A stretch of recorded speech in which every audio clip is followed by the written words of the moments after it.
प्रश्न पहिला. पुढील संकल्पना स्पष्ट करा. 1. संविधानातील तरतुदी. उत्तर पहा. देशाच्या राजकारभारासंबंधीच्या अनेक बाबींचा समावेश संविधानात केलेला असतो. या अनेकविध बाबींनाच संविधानातील तरतुदी असे म्हणतात. दुसरं, संविधान दिन. मसुदा समितीने तयार केलेले संविधान 26 नोव्हेंबर 1949 रोजी संविधान सभेने स्वीकारले.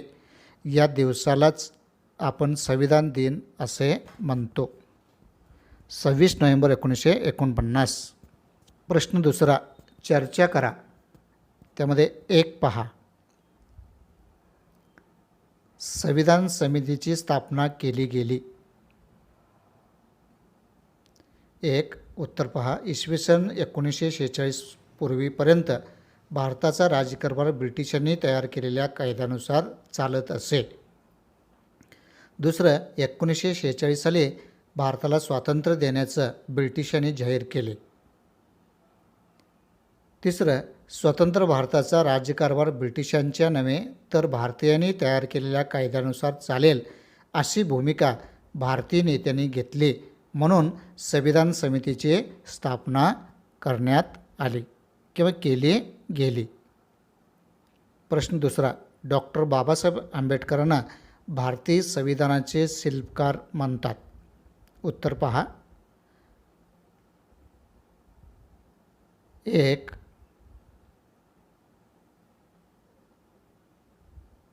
मसुदा समितीच्या अध्यक्षपदी निवड झालेल्या डॉक्टर बाबासाहेब आंबेडकरांनी विविध देशाच्या संविधानाचा अभ्यास व चिंतन करून संविधानाचा मसुदा तयार केला. दुसरं, हा मसुदा संविधान सभेत मांडून त्यावर विचारलेल्या प्रश्नांची उत्तरे दिली.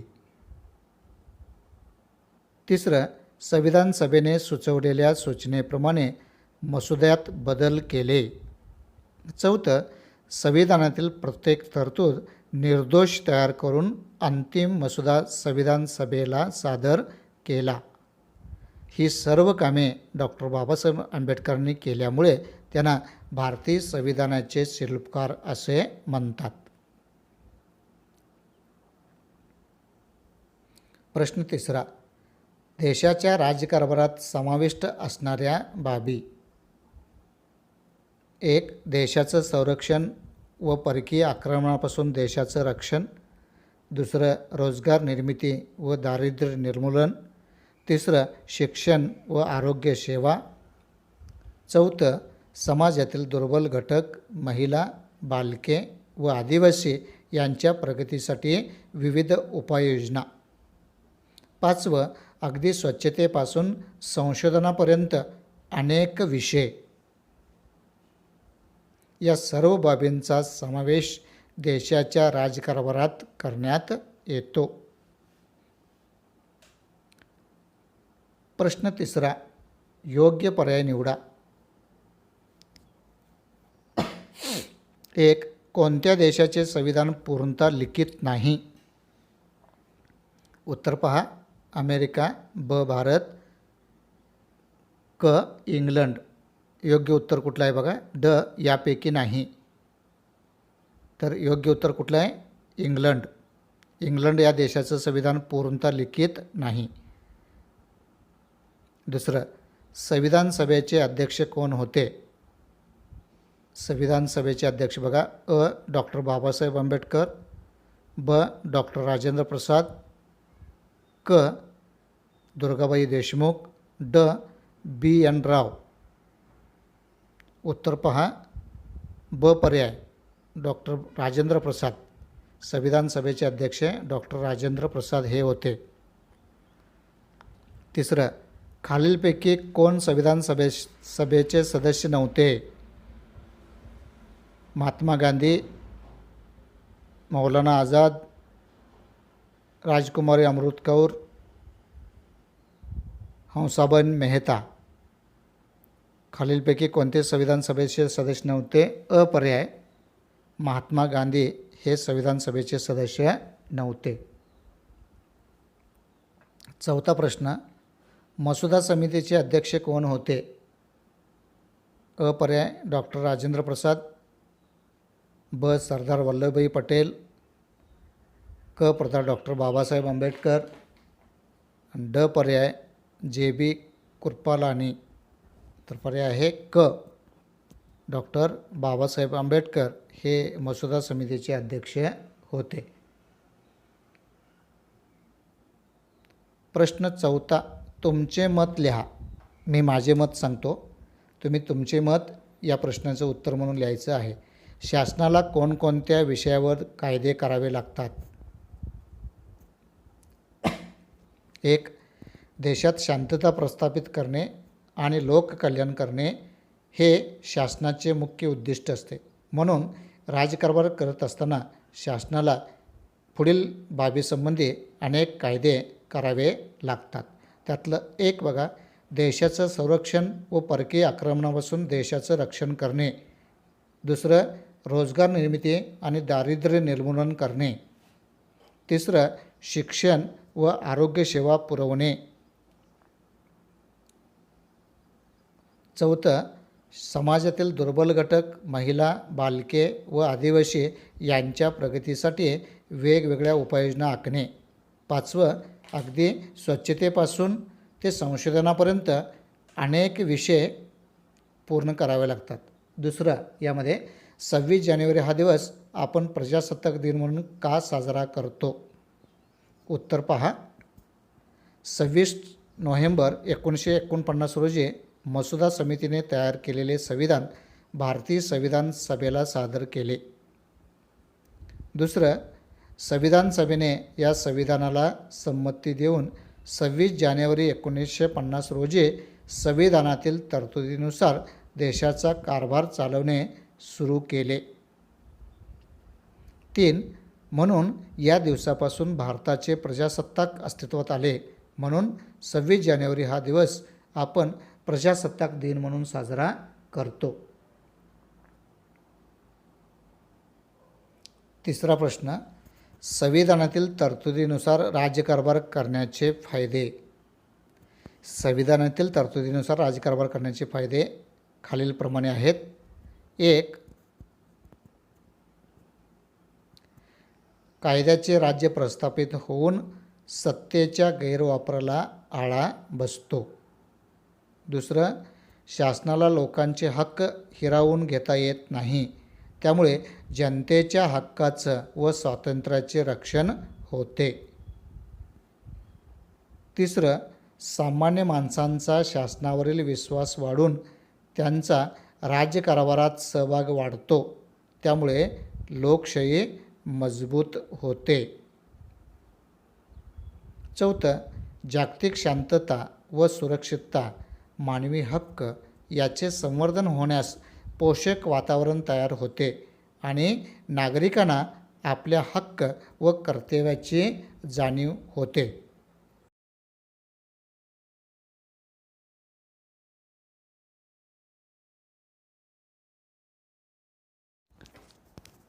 प्रश्न पहिला, शोधा आणि लिहा. चौकटीमध्ये कोणकोणते शब्द आहेत बघा, ते शोधायचं आहे आणि लिहायचं आहे. 1. देशातील सर्व नागरिकाविषयी आणि परस्पराविषयी आत्मीयतेची भावना असणे. त्यातलं शोधा बंधुभाव. दुसरं बघा, राज्यकारभाराची सत्ता लोकांच्या हाती असणे, लोकशाही. तिसरं, उद्देशिकेलाच म्हटले जाते, सरनामा. दाखवले बघा, सरनामा. चौथं, सर्व धर्मांना समान मानणे, त्याला आपण धर्मनिरपेक्ष म्हणतो. धर्मनिरपेक्ष असं या पद्धतीनं लिहायचं आहे. प्रश्न दुसरा, लिहिते होऊया. 1. धर्मनिरपेक्ष राज्यात कोणत्या तरतुदी असतात? उत्तर पहा. धर्मनिरपेक्ष राज्यात पुढील तरतुदी असतात. 1. राज्यातील सर्व धर्मांना समान मानले जाते. 2. कोणत्याही एकाच धर्माला राज्याचा धर्म मानला जात नाही. 3. नागरिकांना आपल्या धर्माचे पालन करण्याची मुभा असते. 4. नागरिकांमध्ये धर्माच्या आधारावर भेदभाव करता येत नाही. प्रश्न दुसरा, प्रौढ मतदान पद्धती म्हणजे काय? उत्तर पहा.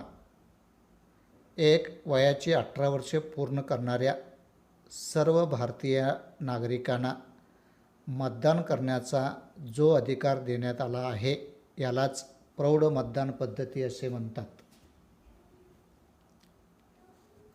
दुसरं, हा अधिकार देताना त्या व्यक्तीचं शिक्षण, जात, धर्म इत्यादी कोणत्याही बाबीचा विचारात घेतला जात नाही. तिसरं, राज्यकारभारात भाग घेण्याचा सर्वांना समान हक्क असावा हा त्या पाठीमागचा उद्देश असतो.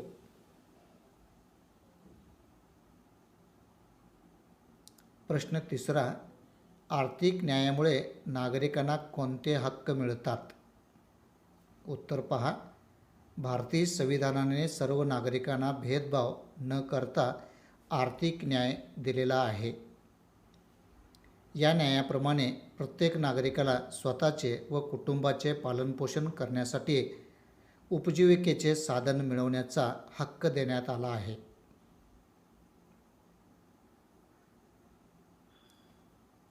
3. दारिद्र्यामुळे निर्माण होणाऱ्या भूक, उपासमार, कुपोषण अशा समस्या देशात असू नयेत हा त्या पाठीमागचा उद्देश आहे. प्रश्न चौथा, समाजात व्यक्तिप्रतिष्ठा कशी निर्माण होईल? उत्तर पहा. प्रत्येक व्यक्तीला त्याची जात, धर्म, वंश, पैसा इत्यादीवरून नव्हे तर माणूस म्हणून सन्मान मिळणे म्हणजे प्रतिष्ठा राखणे होय. दुसरं, समाजात सर्वांनीच एकमेकाविषयी आदराने आणि सन्मानाने वागले पाहिजे. 3.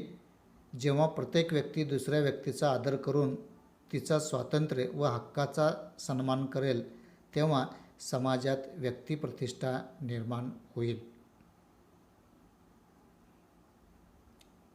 प्रश्न तिसरा, आपल्याला मिळालेल्या स्वातंत्र्याचा उपयोग आपण कशा प्रकारे केला पाहिजे? तुमचे मत लिहा किंवा सांगा. स्वतःचं मत या ठिकाणी तुम्ही सांगायचं आहे. बघा, नागरिकांना आपला सर्वांगीण विकास करता यावा यासाठी संविधानाने सर्वांना स्वातंत्र्याचा अधिकार दिला आहे. म्हणून नागरिकांनी मिळालेले स्वातंत्र्य आपला विकास करण्यासाठीच वापरावे. समाजातील चांगल्या वाईट घटनांवर आपले विचार मांडावेत. समाजाला काही मदत करता आली तर करावी, परंतु स्वातंत्र्य म्हणजे आपल्या मनाला वाटेल तसे वागणे नव्हे, स्वैराचार नव्हे. मला स्वातंत्र्य हवे तर ते दुसऱ्यालाही असले पाहिजे याची जाणीव नागरिकांनी ठेवली पाहिजे. समाजातील दुर्बल घटकांचे स्वातंत्र्य आपण जपले पाहिजे. सण उत्सव असोत, सार्वजनिक सभा संमेलनं असोत, वाहतूक असो, सर्व ठिकाणी सर्वांनी नियमांचे पालन केले तर प्रत्येकाच्या स्वातंत्र्याची जपणूक होईल असे मला वाटते. या पद्धतीनं आपल्याला मिळालेल्या स्वातंत्र्याचा उपयोग आपण कशा प्रकारे केला पाहिजे असं तुमचं मत तुम्ही लिहू शकता. प्रश्न तिसरा, संकल्पना स्पष्ट करा. प्रश्न चौथा, संकल्पना स्पष्ट करा. 1. समाजवादी राज्य. समाजवादी राज्यात देशातील संपत्तीवर सर्वांचा समान हक्क असतो. दुसरं, देशातील संपत्तीचे काही व्यक्तीच्या हाती केंद्रीकरण होणार नाही याची काळजी समाजवादी राज्यात घेतली जाते. तिसरं, समाजवादी राज्यात समाज गरीब व श्रीमंत यात मोठी दरी नसते. आणि चौथं, भारतीय संविधानाने लोकशाही समाजवादी राज्याच्या संकल्पनेचा स्वीकार केलेला आहे. दुसरं बघा, समता याची संकल्पना स्पष्ट करायची आहे. एक, संविधानाच्या उद्देशिकेने भारतीय नागरिकांना 2 प्रकारच्या समतेची हमी दिलेली आहे. एक,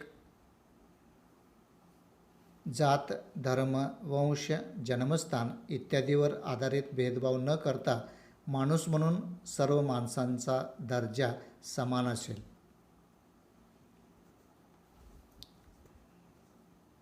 तिसरं, सर्वांना आपल्या विकासाच्या संधी समान असतील. व्यक्तिव्यक्तीत उच्च नीच, श्रेष्ठ कनिष्ठ असा भेदभाव न करणे म्हणजे समता होय. तिसरं, सार्वभौम राज्य. एखादं राज्य परकीय सत्तेच्या नियंत्रणाखाली नसणे म्हणजे सार्वभौम राज्य होय.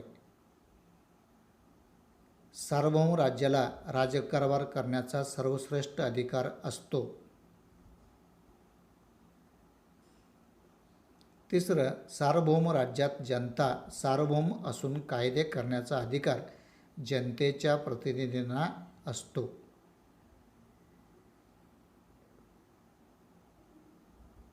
चौथं, ब्रिटिश राजवट संपुष्टात आल्यानंतर 15 ऑगस्ट 1947 रोजी भारत हे सार्वभौम राज्य बनले. आता चौथा प्रश्न बघा, संधीची समानता. उत्तर पहा.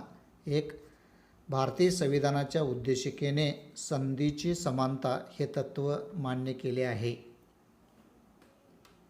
दुसरं, प्रत्येक नागरिकाला विकासाच्या समान संधी दिलेल्या आहेत.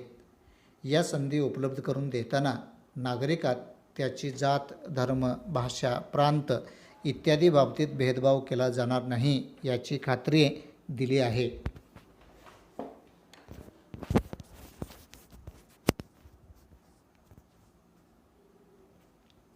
प्रश्न 5वा, भारतीय संविधानाच्या उद्देशिकेत कोणकोणत्या महत्त्वाच्या बाबींचा उल्लेख केला आहे? बघा, एक, भारतीय संविधानाच्या उद्देशिकेत पुढील महत्त्वाच्या बाबींचा उल्लेख केला आहे.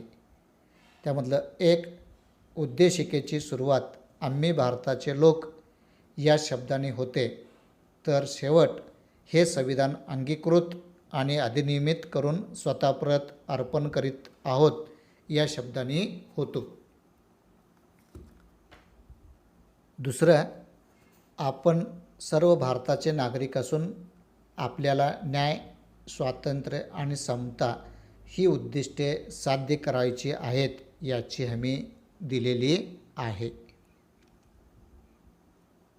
तिसरं, भारताचे एक सार्वभौम समाजवादी धर्मनिरपेक्ष लोकशाही गणराज्य निर्माण करण्याचा निर्धार व्यक्त करण्यात आला आहे.